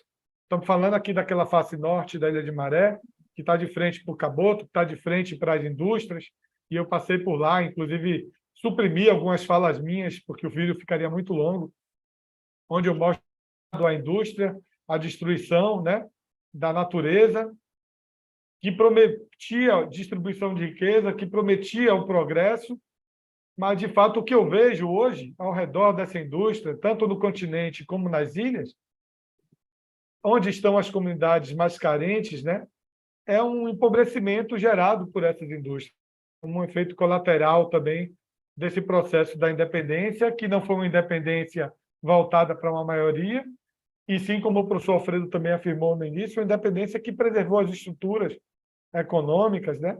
Não houve alteração no cenário, né? Quem liderava e quem comandava continuou liderando e comandando, né? Esses 4 projetos que eu citou foram projetos que se alternaram entre a elite. O povo de verdade não teve direito de participar de nada disso, né? Nem de discussão nenhuma, né? O que de fato aconteceu é que essas elites, elas, como consequência de todo esse processo da independência e também da abolição, 36, se salvo engano, 65 ou 66 anos depois, é essa pobreza absoluta que se dá por essa concentração de poder na mão de uma elite que permanece até hoje. É isso. Embora eu prefira chamar de classe dominante, viu, Márcio? Porque quando a gente chama de elite, parece que é uma coisa natural, que eles são melhores. Eles não são melhores coisíssimas nenhuma. Isso é uma relação de classe, de dominação que se estabelece. Eu até achei muito legal o Jair falar do poder senhorial, e eu acho que hoje em dia ele é substituído pelo poder capitalista. E o que é que o capital faz? Ele cerca tudo. O capital transforma a propriedade da terra em capital. Então, esses descendentes dos escravizados e da população mais subalterna, eles ainda se viravam porque a ocupação de terra sem dono era viável. E a ideia de que uma terra sem dono existia era viável, porque o senhor ele trabalhava com essa ideia de uma terra sem dono. Ele exercia o poder ali, ele queria que as pessoas pagassem os tributos, que a gente não vai entrar em detalhe aqui de quais eram, mas ele, de alguma maneira, permanecia, ou permitia, né? Porque é aquilo, o senhor ele era dono da vida e da morte das pessoas. Mas o capital ele não é dono da vida e da morte das pessoas. Ele é dono do capital, e as pessoas que se explodam. A vida ou a morte delas não é problema deles. Então, o capital e sua forma de explorar pioram as coisas. Tá? Até porque atacam, inclusive, a questão ambiental. Em homenagem a essa consciência de que o nome disso é capital, eu digo que a gente precisa chamar isso de classe dominante. Elite esconde algumas coisas, senhor Márcio. Sim, senhor. Aprendido. Pronto. Tem mais perguntas, Mônica? Pode mandar. Eu quero colocar aqui uma provocação do um colega nosso, meu de Mônica, Ives Márcio, quase meu xará. Provocação aqui para o professor Alfredo e para o professor Jair. Ele fala aqui: tenho curiosidade sobre estudos realizados através dos restos de embarcações naufragadas como contribuição para o entendimento da Ilha de Maré. O que é que vocês podem falar a respeito disso para o nosso caro colega Ives? Diga, Jair. Você é o convidado, por favor. Eu não conheço, Ives. Não trabalho muito com a questão do mar, de naufrágios. Eu não conheço efetivamente a respeito desse assunto. Eu acho que quem trabalha com isso é Márcio mesmo, mas eu acho que essa pergunta tem a ver, porque eu separei aqui umas coisas para mostrar também. Deixa eu ver se eu mostro aqui agora, aproveitando essa pergunta, deixa eu ver se eu mostro uns elementos aqui que eu tinha separado. Agora, enquanto você vê aí, professor Alfredo, é interessante que Maria Quitéria de Jesus, a heroína, né, da independência, ela lutou na Ilha de Maré também, né? Um dos pontos onde ela lutou e teve assim muito sucesso foi lá. Ela teria tomado um navio dos inimigos, ali exatamente em Ilha de Maré.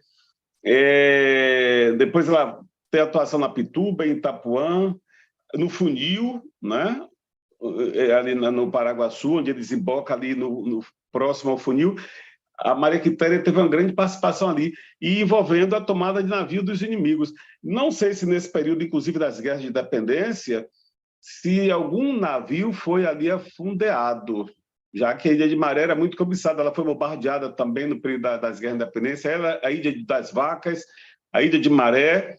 Eu estou lançando um livro no próximo mês, no IGHB, em que eu trago em um capítulo os invisibilizados. E a gente traz as mulheres, os negros, indígenas e adolescentes que participaram da luta. E um adolescente chamado Deus, o Joaquim Marques da Silva, tinha entre 15 e 16 anos, ele estava de sentinela na Ilha das Vacas, ela foi bombardeada e ele foi ferido. E aí eu percebi na documentação que a Ilha de Maré também está entre aquelas que foram bombardeadas nesse mesmo dia. Enfim, talvez nesse período tenha até alguma embarcação sido afundeada. Não posso afirmar com certeza, mas há uma probabilidade. Professor Jair, Sim. tem Diga, algumas ideias, né? Nada comprovado, mas assim, um fato é que a Marinha Portuguesa que tinha o poderio marítimo, né? A resistência brasileira, baiana, ela não tinha esse domínio do mar. O domínio do mar era português, as frotas portuguesas eram muito mais poderosas. Então, assim, há uma resistência no Funil, que é uma resistência naval, que acontece ali onde é hoje a Ponte do Funil, mais ou menos, os portugueses tentando sair do cerco, né? E eles são rechaçados ali na Ponte do Funil. Então, muito provavelmente ali, eu acho que naquele momento ali já tinha havido um fortalecimento das frotas dos barcos. É muito possível que ali tenha algum naufrágio, muito possivelmente ali também, como o senhor mesmo cita João das Botas ali, tem havido algum embate, alguma guerra, algum conflito naval ali nas proximidades da Ilha de Maré. Mas, em geral, as batalhas da independência elas eram no sentido de fortalecer os seus territórios para que os portugueses não conseguissem. Assim é Pirajá, assim é Itaparica, assim é Salbara, né, que está ali na margem norte ali do Paraguaçu, e quase todos os locais, né, onde teve batalhas de independência, era muito mais os portugueses tentando a fuga pelo mar e os baianos resistindo com as fortificações, né? É assim que eu consigo entender, caro Ives. eu acho que eu coloquei aí uma imagem da Baía de Todos os Santos, que eu achei aqui na internet, feita no período colonial ainda. Infelizmente, como eu peguei isso agora, eu não vou ter a base de informação para dizer que mapa é esse. Mas como ele está falando ali das terras do Conde de Castanheira, terras de Beltrão Pacheco, isso é muito antigo, tá? Matuinha, Engenho da Ponte, tá vendo ali, Engenho da Ponte, Nossa Senhora da Piedade. Inclusive, a ilha de Taparica, professor Freitas, aparece com um nome bem antigo do século XVI, Ilha de Taparica. Pois é, pois é. E em frente de Lisboa, não esqueçamos que existe uma região chamada Caparica. E eu não acho que é sem querer que as duas se parecem. Isso tem a ver com o processo da própria colonização. Mas aqui dá para a gente ver as ilhas. A Ilha de Maré está aqui, ó. Tá? A Baía de Aratu. E a possibilidade de naufrágio, piratas mesmo, eu acho que o naufrágio é mais em frente de Salvador. Talvez Márcio tenha isso, ou na Bahia, ou em frente de Itaparica, porque aqui dentro, eu tenho a impressão que se um pirata entrasse aqui, era muito mais fácil ele ser pego e afundado. Então, os corsários, eu acho que eles ficavam mais na parte de fora. Se houver algum afundamento aqui em torno, é mesmo da época da guerra, antes de passar a palavra para Márcio, tem essa outra imagem aqui. Essa eu acho que já é do século XIX. Até aqui é um mapa. Esse mapa não é holandês? É holandês. É É do holandês. século XVII. É do século XVII. Aqui também você vê a Ilha de Maré, tá? E aqui deve ser, como é aquela ilha que tem ali? Bom Jesus dos Passos. Bom Jesus, isso mesmo. E a Ilha dos Frades aqui. E você tem aqui toda a área da Baía de Todos os Santos e Salvador na época, né? A importância da barra do Paraguaçu, né? E os engenhos distribuídos aqui já bem marcados, quer dizer, estava tudo mapeado. E aqui, ó, eu mostro para vocês o Google atual. Até a precisão do mapa da Bahia holandês, né? Não está muito distante do mapa que realmente nós temos, né? Os holandeses foram precisos. E aqui, assim, a Ilha de Maré, Caboto e o engenho, né? Do lado de cá, a Ilha de Maré, com suas comunidades, inclusive Maracanã, onde eu conheci uma estudante que gostaria de aprender a remar, e eu estou querendo que nosso amigo Márcio transforme de alguma forma isso em algum tipo de elemento para nós aí. Como é o nome daquela moça, Márcio? Eu esqueci agora. Esqueci também. É. Eu falei com ela 2 vezes somente. Josiane, né? Joseane, é. Joseane do Maracanã. E como ela, a gente tem um monte de gente que eu acho que poderia fazer parte de alguma forma desse projeto. Sim, agora com você a palavra. Já mostrei o mapa. Olha, essa parte de naufrágio, eu confesso que eu tenho muito interesse, não deu tempo ainda de me aprofundar. O que eu sei que o senhor tem razão, a maior parte dos naufrágios de piratas, né, corsários, se dá mais ali na boca da Baía de Todos os Santos, a não ser que você esteja falando de século XVI, de franceses negociando para o Brasil, porque, inclusive, nós vamos passar por uma ilha dentro do Paraguaçu, nas próximas episódios, que é a Ilha dos Franceses, onde teve uma batalha naval entre portugueses e franceses e foi afundado o navio francês lá dentro do Paraguaçu. Mas isso estamos falando do século XVI, né? Estamos falando aqui do período pré-capitanias hereditárias, na época os portugueses mandavam apenas expedições de patrulhamento, né? Eles consideravam como terra deles, né? E os franceses não participavam do Tratado de Tordesilhas. Mas, em geral, é isso. Eu acho que os naufrágios, maior parte deles, eles devem se encontrar ali do centro da Baía de Todos os Santos para sua boca, entre Itaparica e Salvador. É uma teoria, né? De fato, eu não conheço essa profundidade ainda. Porque eu acredito que a profundidade do entorno ali da Ilha de Maré não é de grande calado. Apesar de que a Baía de Todos os Santos, a gente sabe que chega a 70 metros, aquela baía ali de Aratu, onde está o Porto de Aratu, o Porto da Ford, ali você tem também o Porto da Brasil, está muito próximo dali, bem na frente da Ilha de Maré. O calado é muito grande, inclusive navios, né, grandes entram por ali, mais adiante o Boqueirão lá de Madre Deus e Ilha dos Frades, mas ali em torno mesmo da Ilha de Maré, eu tenho impressão, não conheço muito bem, mas tenho impressão que não é uma região de grande calado do entorno então, muitos dela, bancos né? de areia, muitos bancos de areia. Muitos bancos de areia, logo em seguida muitos manguezais. Né? Mas quando você passa ali para o lado você vê que são poucos canais que passam navios grandes hoje. Você tem um canal ali dos Frades, entre Bom Jesus dos Passos, na Ilha das Vacas, aquele trecho ali, tem um canal largo. Você tem um canal do Paraguaçu, que tem profundo calado. E aquela região ali de São Francisco do Conde é terrível.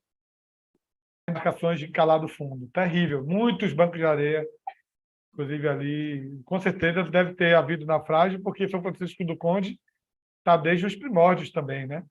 É um dos engenhos que fundaram engenhos ali desde o século XVI, né? Sim. Mas eu não sei como é que eles faziam para entrar ali com embarcações grandes, ou se de fato eles deixavam as naus mais afastadas, entravam com bergantins, chalupas, embarcações menores, né? Eu não sei como era esse processo. Mas, de qualquer forma, por exemplo, a Companhia de Navegação Baiana tinha linha para Santo Amaro que passava por São Francisco do Conde. Entrava ali os grandes Então navios tem da um Companhia canal, de né? Navegação Baiana, no século XIX, né? É o canal, sim. Um canal. Agora, claro que tem muitos bancos de areia por ali. O rio Sergipe-Mirim, que está ali chegando, e ele vai desembocar ali, mas aquela ilha de Cajaíba, inclusive, é também uma das maiores da Baía de Todos os Santos, mas a verdade é que Santo Amaro, por exemplo, não tem, de fato, não tinha um porto do Conde, que ficava próximo a São Francisco do Conde, onde os navios da companhia iam. O Subaiá não permitia que se fosse até perto do centro da cidade. Mas São Francisco do Conde, esse navio de Santo Amaro, passava por lá no século XIX, as primeiras décadas do século XX. Não sei exatamente se é naquele local da ponte ali da Praça da Independência que ele já ficava. Eu não sei dizer exatamente o ponto que ele, né, fazia o desembarque de passageiros. Eu não sei, mas parece-me que também tem um canal ali muito bom. E tem as questões da maré, né? Eles tinham embarcações que só passavam na maré cheia, né? Na maré baixa não passavam embarcações. Ali em Paraguaçu mesmo tem trechos do Rio Jaguaribe também que só entrava com maré cheia, não? Toda a Bahia de Todos os Santos, nós somos da maré. Nós somos o povo da maré. Os portugueses perderam aquela batalha do dia 25 de junho, 3 dias depois, no dia 28, lá em Cachoeira, também graças à maré. Nós fizemos um conluio com a maré. Né? Quando o povo lá de São Félix percebeu que a maré estava baixando e viu que a canhoneira estava ali, portanto, ficando... qual o termo que vocês utilizam quando ela está ali, não tem para onde sair? Ela está... Quando a embarcação, a maré baixa, a embarcação não consegue sair, ela fica como? Qual o termo que se dá? Fundeada, não? Pois estava fundeada ali. Aí o povo de São Félix sai de Canoas e começa a bombardear essa canhoneira portuguesa, do lado de Cachoeira também, e eles levantam bandeira branca. Quando vai lá ver, tem vários mortos dentro e a canhoneira foi tomada naquele momento. A maré. Nós temos o conluio com a maré. Né? No funil, nós tivemos o conluio com os ventos e com as grandes árvores que se viam para proteger o povo de Jiribatuba, que estava ali, portanto, para correr aqueles brasileiros que estavam ali combatendo os portugueses. Os ventos jogaram contra as embarcações ali portuguesas. Então, a gente percebe as forças da natureza também sempre ao lado, em conluio com os brasileiros nesses momentos históricos aí. Eu diria que os tupinambás também, né? Que esse processo das marés vem desde os tupinambás, que navegavam Sim. com as canoas deles, né? Faziam Sim. frente aí aos portugueses. Foi assim que o nosso querido Pereira virou cozido, né, professor Freire? Francisco Pereira Coutinho, o primeiro donatário, né? Ele encalhou, na verdade, ali em Itaparica, né? E os tupinambás foram lá, pegaram ele, e aí o resto todo mundo já conhece. Rapaz, uma cena interessante agora que me veio, aquele diário de viagem de Dom Pedro II, de 1859, o grande navio de Dom Pedro, quando ele está visitando São Félix, também encalha ali. São Félix ele tem que atravessar de canoa para a Cachoeira, com vários remadores. Olha que cena interessante hoje com o recurso da fotografia, começa a se repercutir uma canoa simples, com remadores ao lado, e transportando o imperador, Sua Majestade Imperial, para o lado de Cachoeira, porque o barco dele também ali encalhou em São Félix, né? Enfim, a natureza tem suas leis e os brasileiros conheciam muito bem, inclusive, ao contrário dos portugueses. Não é à toa que o Madeira de Melo pede ao rei de Portugal, fala dessa vantagem brasileira de conhecer o local e pede que mandasse um batalhão de caçadores, né, de homens que conhecessem bem as matas para poder, então, ajudar os portugueses na batalha aqui. Nós tínhamos as matas em nosso favor, as árvores, muitas árvores foram cortadas aqui em Salvador, porque de cima das árvores, por trás das árvores também, brasileiros aqui atacavam no centro de Salvador, naquele período de fevereiro de 1822 até junho. E, então, esses espaços das árvores, das matas, as areias, os ventos favoráveis a gente ou desfavoráveis a eles, tudo isso foi muito utilizado nas guerras de independência pelos brasileiros. Olha, tem um Jair. comentário aqui, Márcio, professor Freire. deixa Mônica passar. Deixa a Mônica fazer a parte dela. Ela está fazendo, ela está mandando para É? mim pelo Ah, WhatsApp. então vá. Eu estou diga. fazendo os comentários por ela aqui. Então, tem um comentário que ela passou aqui para mim, que Clarinha, nossa querida Ana Clara, né? É a nossa próxima protagonista, vai estar conosco no próximo episódio, pesquisadora lá de São Francisco do Conde, tem livro publicado. Pode fazer um comentário importante para a gente aqui. Ó. Ela diz o seguinte: antes da construção da ponte, o navio parava no canal e as pessoas eram transportadas para a terra em canoas. Ela está falando isso lá em São Francisco do Conde. Então, eu tenho razão, professor. Ali, realmente, a profundidade ali é rasa. Os navios não chegavam em São Francisco do Conde, pelo que ela está dizendo aqui. Agora, Parava em um certo ponto houve, e acessava de canoa. na época que Tomé de Souza chegou, né? Tomé de Souza chegou com uma armada diferenciada. Na verdade, ele chegou para criar uma capital porque a colônia estava para ser perdida, né? Os franceses estavam fustigando a costa. Na verdade, não é nem os franceses, né? São os bretões. Não eram exatamente franceses, eram bretões. E os portugueses trataram de reagir com uma armada. E aí se tem notícia documentada que a frota entrou na Bahia para dar combate ao contrabando, procurando navios franceses, né, de contrabando. E eu acho que existe registro de combates e talvez até afundamentos. Acho que você tem razão nesse sentido. Agora, isso quer dizer que os grandes barcos não se aproximaram das ilhas. De qualquer maneira, eram canoas e barcos menores que iam até a praia para fazer o contrabando e o contato. Isso deve estar, de alguma forma, presente na arqueologia, quem fizer, das ilhas, né? Deve estar presente isso. Mônica mandou aqui mais um comentário aqui de Clarinha, que ela fala aqui, complementando o comentário que ela fez anteriormente. Muitos navios da Petrobras também navegavam nas águas de São Francisco do Conde. E esses eram grandes. Sim.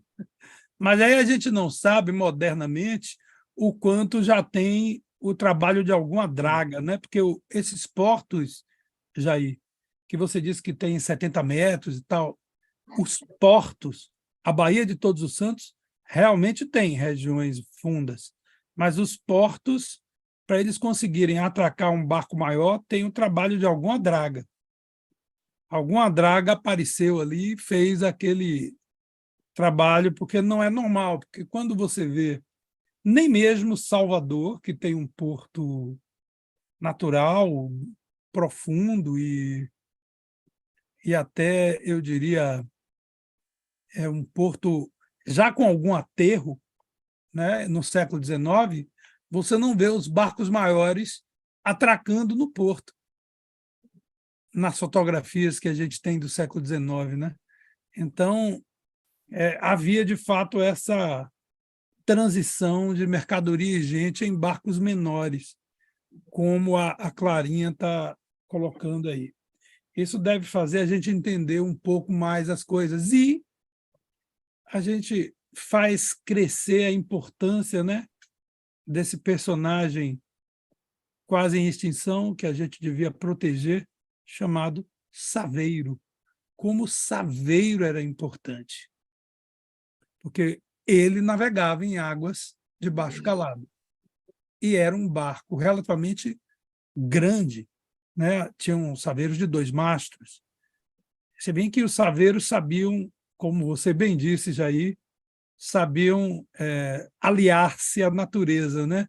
Porque tem umas fotos maravilhosas de Nazaré das Farinhas, do século XIX, que mostram os saveiros cheios de mercadoria, e a maré ainda está baixa, ou seja, está tudo lá parado esperando subir, né? Na hora que a maré sobe, os marinheiros soltam os saveiros, eles descem o rio Jaguaribe, no caso de Nazaré, e a coisa parece, né, harmoniosa, porque quando eles chegam na Baía de Todos os Santos, Aí a maré sobe e eles aproveitam a força da maré para encostar no Porto de Salvador. Esse movimento é quase que um elemento de nossa ancestralidade, né? Nós somos descendentes, de certa forma, dos saveiros.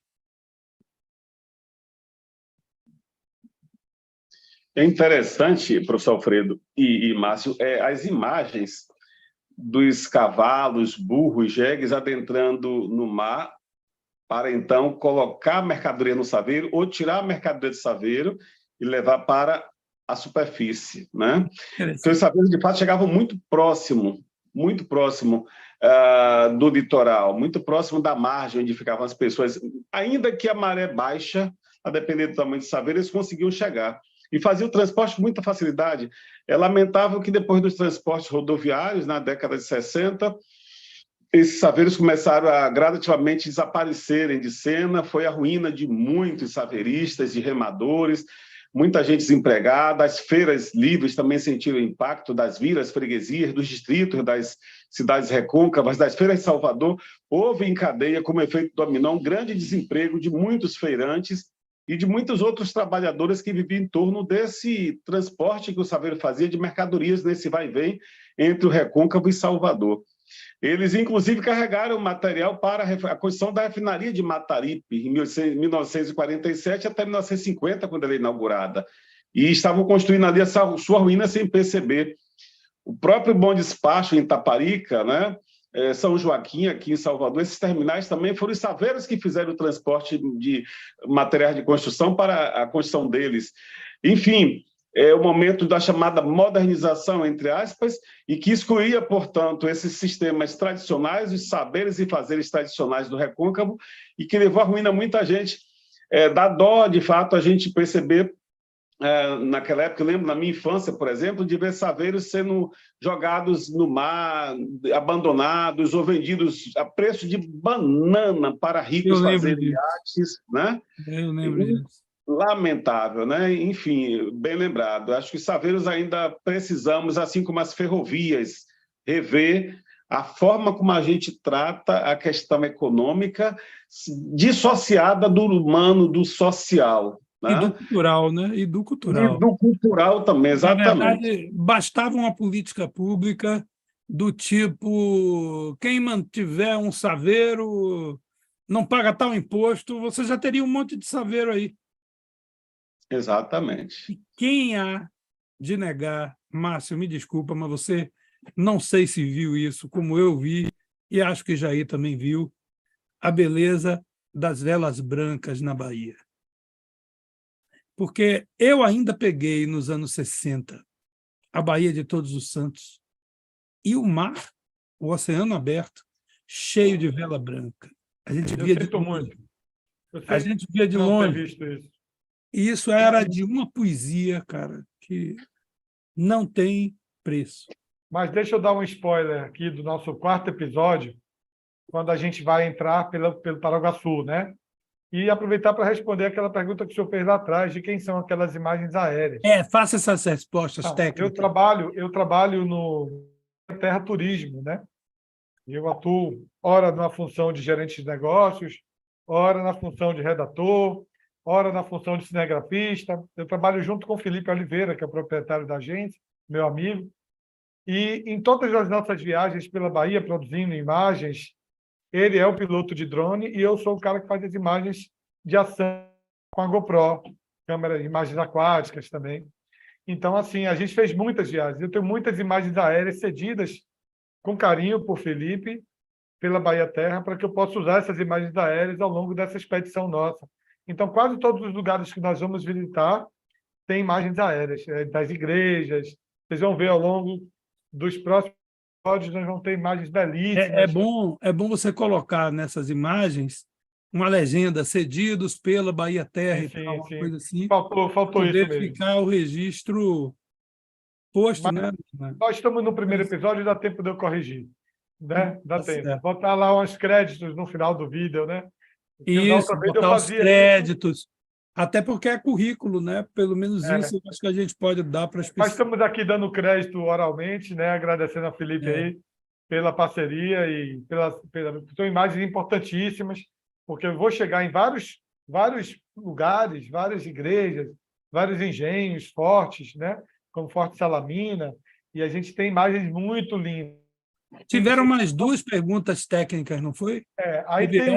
tem uma outra pergunta do amigo que ele pergunta sobre Tisson, o nome dele. Mônica passou o nome aqui a pergunta. Ele quer Sim. saber quanto tempo eu levei programando essa expedição. Na verdade, assim, né? Quando eu cheguei da expedição do Rio de Janeiro, o caiaque estava muito avariado, né? Eu levei aí um mês e meio só preparando o caiaque, né? Reformando ele, ajustando, trocando as peças todas, trocando cabo de leme, tudo. E teve o tempo também de maturação do próprio projeto de extensão da UNEB, né? Para a gente aprovar o projeto na ProIEX, tal. Então, digamos assim, no total, com a preparação, algo em torno de 5 meses, para que a gente pudesse botar o caiaque na água. Mas esse projeto já estava sendo previsto há mais de 2 anos. Mas a organização propriamente dita durou aproximadamente 5 meses. E teve mais uma pessoa aqui que Mônica acabou de me passar aqui também, lá atrás, uma pessoa chamada Anne, ela faz também quero saber que eu quero estar lá presente. Professor Jair, quando é o dia do lançamento do seu livro? Faz aí a nossa comunicação, diz aí o local, hora, tudo direitinho para a gente. Então, nós estamos esperando a editora, né, nossa, dar o calendário. Certo é que será na segunda quinzena do mês de novembro, será no próximo mês. Será no IGHB, também é certo que será no Instituto Geográfico e História da Bahia. Mas não temos ainda a data certa, porque a gente sempre fica esperando que os livros cheguem, para a gente, então, fazer os convites, né, por segurança, porque nunca se sabe o que pode acontecer, e uma editora, muitas vezes, pode dar uma data e o livro não chegar. Então, essa Jair, edição será de 1.000 exemplares. Oi, professor. se você quiser, se for algo que ajude, a gente pode fazer um lançamento virtual aqui depois. Você faz o presencial no Instituto e a gente faz um lançamento virtual no canal. Depois a gente pode deixar até na descrição do canal, né? O livro, onde comprar e tal, alguma coisa assim, para ficar registrado. Acho que é uma opção. Obrigado, agradeço. É uma boa ideia, sim. A gente vai fazer um lançamento em Salvador, vai ser um lançamento nacional, depois terá lançamento em Cachoeira, em Santo Amaro, São Francisco do Conde, Candeias, Simões Filho. São 5 cidades, além de Salvador, aqui no Recôncavo, região metropolitana, onde está incerto o lançamento. Por quê? O título dele é Nos Caminhos do Fogo Simbólico, uma história da independência do Brasil na Bahia e ecos de outras histórias. Então, eu trabalho o fogo simbólico, que começa em 1959, e nesses caminhos de liberdade que unem o Recôncavo a Salvador, eu vou trazendo as histórias da guerra e a participação de cada cidade, cada vila, cada freguesia, nesses episódios.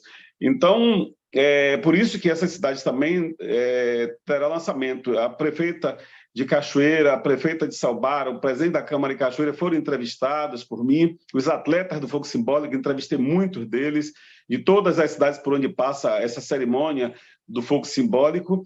Enfim, é um trabalho que eu fiquei muito feliz em realizar, porque eu sempre fui convidado por Candeias e Simões Filho para ser orador oficial da passagem do Fogo Simbólico. Então, eu sempre me inseri, né, como personagem desses momentos, como historiador do Recôncavo.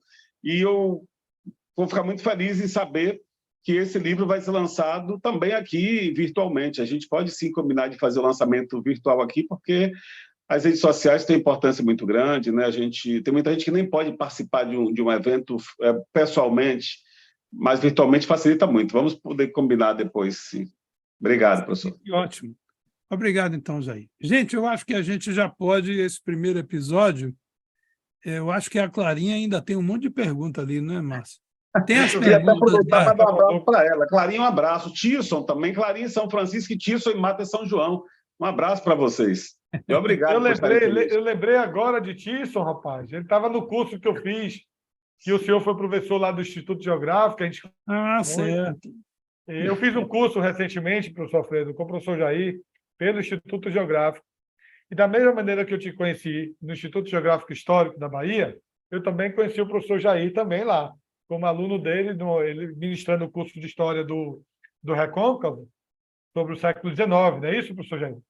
Veja Sim. como o Instituto é importante, né? Aí eu Veja já fiz 2 como ele professores cumpre um amigos e os papel. 2 estão comigo aqui, hein? Pois Pelo é. Instituto Geográfico Histórico da Bahia. Um abraço, Tisson, Clarinha. Mas, Márcio, vamos aproveitar aí, pegar esses últimos comentários de Clarinha aí, a gente faz comentários sobre ele, nós três, e já aproveitamos para dar, né, as palavras finais, as despedidas. Você viu aí quais são? Mônica passou para você. Passou aqui. Agora que tem um coraçãozinho numa palavra aqui que eu não consigo, o coraçãozinho de like, né? Bom, Clarinha, ela diz que o Saveiros faziam o transporte de açúcar da usina Dom João. É Dom João a usina? Dom João. Dom João, Dom João. Dom João VI, né? Para Salvador e municípios do entorno, né? Ela fala também que era o transporte oficial do abastecimento de um modo geral. E eu quero também falar do spoiler, é que eu não vi as velas brancas, mas eu pude ter o privilégio um dia, eu e Felipe, navegando, e a gente viu um saveiro, quer dizer, ao longe, bem distante, com uma vela azul linda, pelo menos uns 40 metros de mastro, e eu, muito eufórico, gritei para Felipe, Felipe, sobe o drone que tem um saveiro navegando. E aí Felipe subiu o drone, meu amigo, e fez imagens incríveis. Essas imagens estarão nos nossos próximos episódios, e onde a gente fala, inclusive, da importância do saveiro, né? O saveiro, eu tenho uma palavra para dizer o seguinte: não haveria transporte, para mim, na minha visão, não haveria colonização, não haveria plantation, não haveria mandioca, não haveria nada sem o saveiro. Era a melhor embarcação que existe para transporte de cargas e de pessoas, e, inclusive, desde os anos 60, 70, ali no Porto do Mercado Modelo, na rampa, né?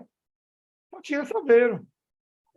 Só tinha saveiro ali, não tinha nenhuma outra embarcação. Então, a população de saveiros na Bahia era assim, eu acho que tinha mais saveiro do que cavalo. Estou brincando, tinha mais cavalo. Inclusive, a escolha certa na madeira, porque não é qualquer madeira que faz um saveiro boiar.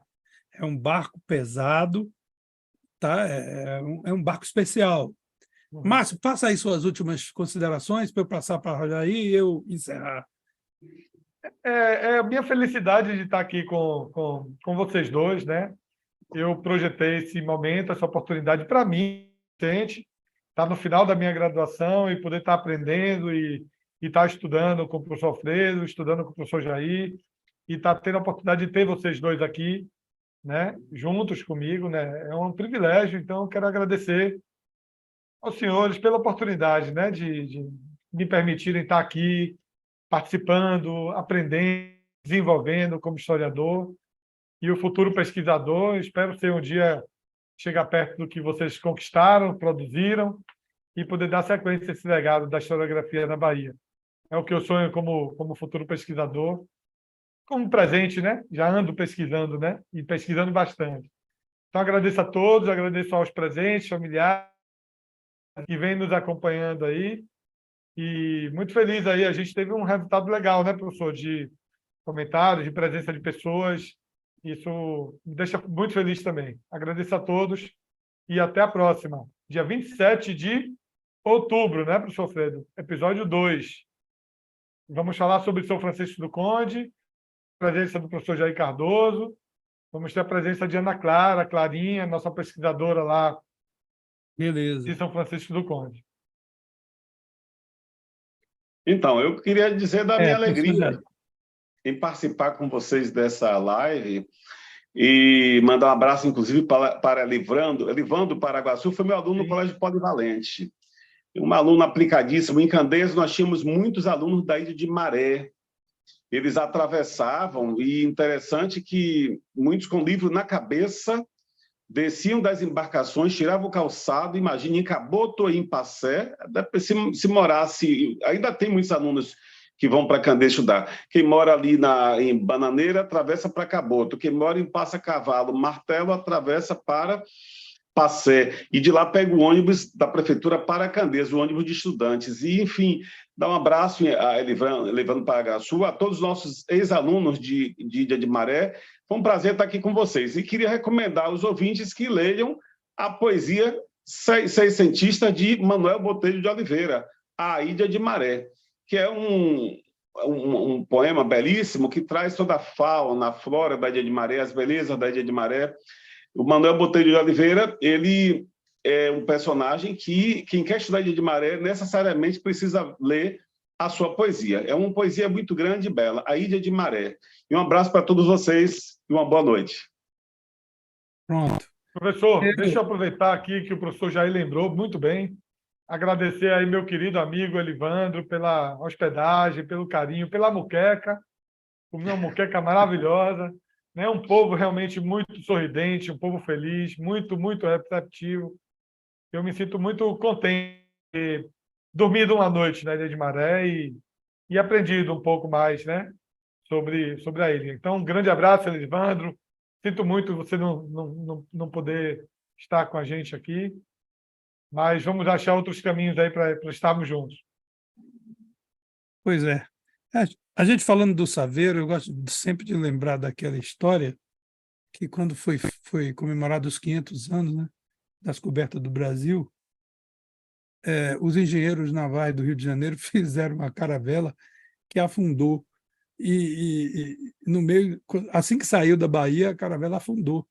E que a outra embarcação feita pelos mestres saveireiros está por aí navegando até hoje. Acho que ela chegou lá em Portugal, inclusive. O que mostra como um mestre saveireiro tem conhecimento, né? E eles estão por aí ainda, eles ainda existem, e a gente precisa guardar esse conhecimento mais do que histórico, né? É mais do que histórico.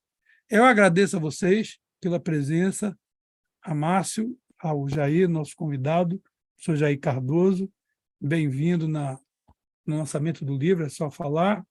Agradeço a Mônica Castro, que está aí na função de malabarista entre dois softwares. Agradeço a todo mundo que está nos assistindo, que acho que conseguimos cumprir aqui o nosso objetivo dessa primeiro episódio, né? E vamos então encerrar. Boa noite a todos. Professor, só mais um adendo. Agradeço também a Mônica Castro, Moniquinha, amiga, parceira, vai estar nos episódios, quando ela foi de carro me encontrar lá na Baía do Iguape. Foi fundamental, minha cinegrafista também. Vão ter imagens minhas, eu remando, não só a imagem do caiaque, mas filmado de outro ângulo. São imagens importantíssimas que ela Mas fez. Mônica no remou também não tem, a gente tem que botar Mônica para remar. Não, Mônica não remou, não. Remou, passou alguns perrengues também. Então, um abraço, Moniquinha. Obrigado por tudo aí. Ok, vamos dar um aceno aqui, Jair, por favor. Tchau, tchau, gente. Até mais. Tchau, gente. Valeu. Valeu. Até a próxima.